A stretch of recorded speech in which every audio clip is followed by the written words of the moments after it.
Hello, Pirate Nation. Welcome to our announcements today. We're going to touch base with you on a few things, a few items today, and we're going to talk about our exam schedule, talk a little bit about grades and attendance, and also your GPA and how to calculate that. We're going to have Ms. Palmer come in and talk to you a little bit about that. She's our head of student services and one of our counselors here. And then we're going to kind of close it out with a couple more comments. So first things first, we're going to talk about our exam schedule. That exam schedule starts December 14th and goes through December 18th. And there'll be one exam per day. So on Monday, you'll take block 1 exam. Tuesday, you'll take block 2. Wednesday, block 3. Thursday, block 4. And Friday will be makeup. So we normally have that Wednesday, that is our remote learning day, but it's going to be different that week. So make sure that you're going online and checking when you're supposed to be here for your exams and what times. They will start again at 7:15, our normal start time, so you have to be here on time to make sure you're taking your exams. Now, does everybody have to come to school to take their exams? Absolutely not. So that's where I think there's a little bit of confusion. State-based exams, so your EOCs, Biology, English 2, Math 1, Math 3, and your state CTE exams. There's a lot of them, so I can't say them all right now, but you can go online and see those. So if you look at our schedule, it's the EOCs and CTE state exams. Those have to come on site. Now, that is not a Corinth-Holders High School decision. That is not a Johnston County decision. That is a North Carolina school board decision, that all of those people have to come on site due to testing security. So again, that is not our decision, but that is a requirement that we are still being held to. Now, your teacher-made exams do not have to come on site. Those will be done virtually, and there's quite a few of those, so make sure you're looking at those exams too. So teacher-made exams are virtual, state-based exams are on site. So just really wanted to clarify that. So when you come on site, we will still have the social distancing, we will still be taking temperatures, we will be spreading students out, so when they're in their testing site, they're not within 6 feet of each other. So we will be still putting in those safety protocols for that. They'll come in, they'll report to their testing site, and they'll start the testing session at 7:15. That testing session will go from 7:15 to 11:30. After that, they will have lunch and report to their review session. So the review session is for the next day's test. So Monday, after you take your first block exam, you'll go to your second block review session. Now, do students have the availability to leave after their exam session? Yes. However, you have to have a parent note with name and a parent phone number on there that the teacher will collect prior to you leaving for the day. So you need to know that has to be, you have to check out through that checkout procedure. Also, parking is probably one of the number one questions we have about exam days. On exam week, yes, we do have people that are assigned to certain parking spots, but because it's a different school year and we don't have all of our students on site, parking is going to be open. So first come, first serve parking in front of the student lot, in front of the gym, and the student lot in front of the auditorium as well. So just make sure you get here in time. You're going to have to find a park. So if you have an assigned park, you might not park there that day of your exams, and that's just during exam week. So we know people pay for those parks, but it's just, again, a different school year. So just during exam week, we're going to adjust that a little bit.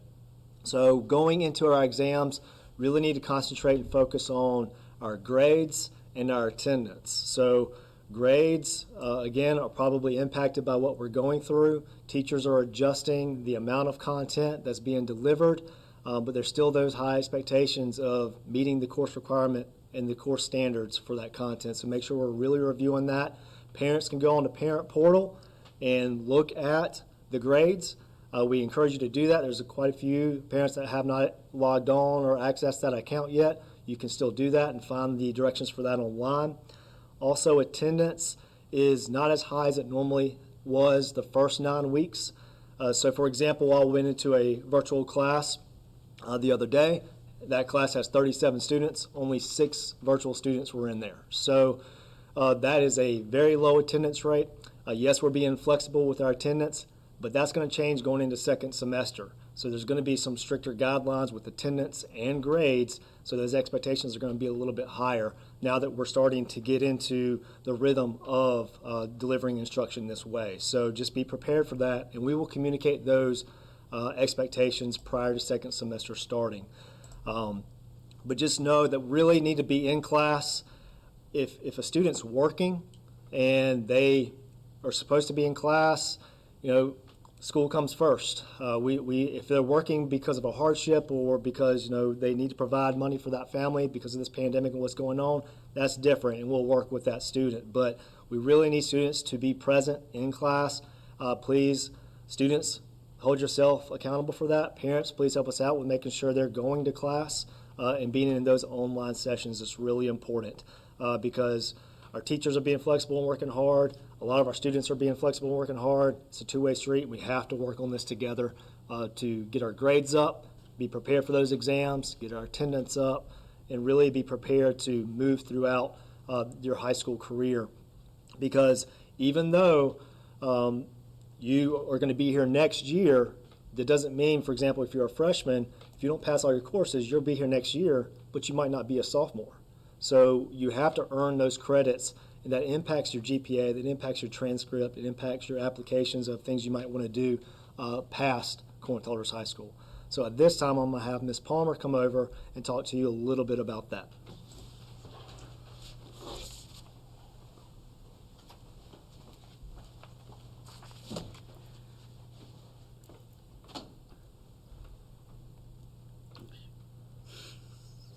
We'll just leave that. All right, good morning. As Mr. Johnson said, I'm Ms. Palmer, one of the counselors. I'd like to talk a little bit about GPA. Students and parents ask a lot about GPA and how to improve students' GPA. It's important to understand that each course is given a specific point designation. So for example, a standard course, which is just a regular course, if you're in world history, if you're in civics, if you're in American history, that is considered a standard course. Anything that is not honors, AP, or CCP is considered a standard course. An A earns 4 points, a B 3 points, C 2, D 1, and an F 0. Honors courses are given a 0.5 additional weight. So, for example, if you were in honors world history and you earn an A, you would get 4.5 points towards your GPA, and then it would go down from there. CCP courses, or Career and College Promise, which are courses offered through JCC, get an additional point. So an A would be 5 points. AP courses, such as AP Literature or AP Language, they also earn an additional point on your GPA. So, again, an A would be 5 points, a B would be 4 points. So that is how or what numbers you will receive for each grade you earn. So it's important to understand that every grade you receive in every class, and it's the end of the semester. So at the end of the semester, you get your final grade. Your final grade is given a point value. For example, if you are a freshman and you're in Earth Science and you earn a 94 at the end of the at the end of the semester, you would earn 4 points. I've given you an example here of what a freshman schedule may look like, the grades, and then what the point value is. So this student who earned those points in those grades would have a 3.5. We tallied or added up all the grades and then divided by 8 because they take 8 courses. So that would earn a 3.5 GPA. Let's say that same student for some reason received an F in Math 1. They would earn 0 points. That 0 point is added into their GPA. So instead of having a total of 28 points, they would only have 25. So their GPA would be a 3.125. You still divide by the 8 courses because they took those 8 courses. I say this so you can understand how significant a failing grade can be on your GPA and how it impacts a student's GPA. So what is a GPA? How can we use it? The GPA is often, if a student is planning to go to college, then they have to have a certain GPA. Someone is in athletics. They have to have a certain GPA if they plan to go to a university and play sports. There are minimum requirements that students need. In addition, Mr. Johnson talked about failing courses. So there's several things that are based off of your grades. For example, athletics. In order to be eligible to play athletics, you must pass 3 of 4 of your courses the previous semester. This year, that's a big deal because most of our sports are either carrying over into the second semester or beginning second semester. So if you only pass 2 of your 4 classes in this fall semester, you would not be eligible to participate in athletics in the spring. That's the majority of our seasons will be in the spring. For example, now, volleyball and cross country are crossing over. So yes, you're eligible now, but in second semester, if you don't pass 3 of 4, you will then not be eligible for the second part of that season. In addition, driver's eligibility. You must pass 3 of 4 courses in order to get your license and retain your license. If you do not, a list is sent to the DMV, and we're required to do that, and your license would be revoked, or we're not able to give you a driving eligibility certificate to go to DMV and get your permit. So those are some really important things that you need to understand about GPA and how your grades impact each year. If you have any questions about GPA or about grades or how your student is impacted by what their current standing is or what their current grades are, please feel free to contact your student's counselor. We're divided by alphabet, and that is listed under the Student Services page on our website, so that's very important. Again, Mr. Johnson mentioned Parent Portal. If you do not have access to your students' grades, you can go to the Parent tab and fill out the Parent Portal information request tab. You will get that information sent to you, and then you'll be able to log in and see your students' grades, what assignments they're completing, what assignments they may not be completing, and what their attendance looks like each day. It is live, so as soon as the teacher puts information in, it is updated. So that's really important. Again, some of the courses that students may, if a student is not passing this semester, that may impact their schedule for second semester. We will have to adjust based on if they're in a level 1 course, whether or not they can take that level 2 course, or if there's a prerequisite for a course that they have not passed. In addition, we want them to make sure that they earn their core credits that will help them move into their sophomore year, junior year, senior year. I know that's a lot of information, and I don't expect everyone to remember it, so please reach out to your student's counselor, and we'll be happy to go through everything with you. I'm going to give it back to Mr. Johnson. Thank you, Ms. Palmer. Just to kind of recap a couple of things again, that exam schedule, please make sure you're going on the website, checking that for your state exams versus your teacher made. State exams are on site, teacher made or off site virtually. Also, again, that parking on those days is open parking in front of the auditorium and the gym in those student lots.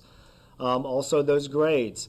I know at the end of last school year, last spring, we were used to that PRC code, that PC19 code, that it was going to be pass or fail. That is not the case this semester. You're going to get the grades you earn. It's really important we take it seriously because you can't go back and just make up all the work you missed at the end of the semester and change your grade. So at this point, you really should be working with your teachers, communicating with them, going to class, and making sure we're prepared because that exam is 20% of your overall grade. So it's a big chunk of your final grade. So make sure if you have questions, reach out to your teachers. They're here to help. They're willing to help. They just got to be communicated with. Go to those sessions, go to those review sessions, and we'll help out any way we can. As always, we're here. If you need us for anything, communicate with us, and we will do what we can to help in any way throughout this difficult time. And again, stay safe. And how can we be better today than we were yesterday?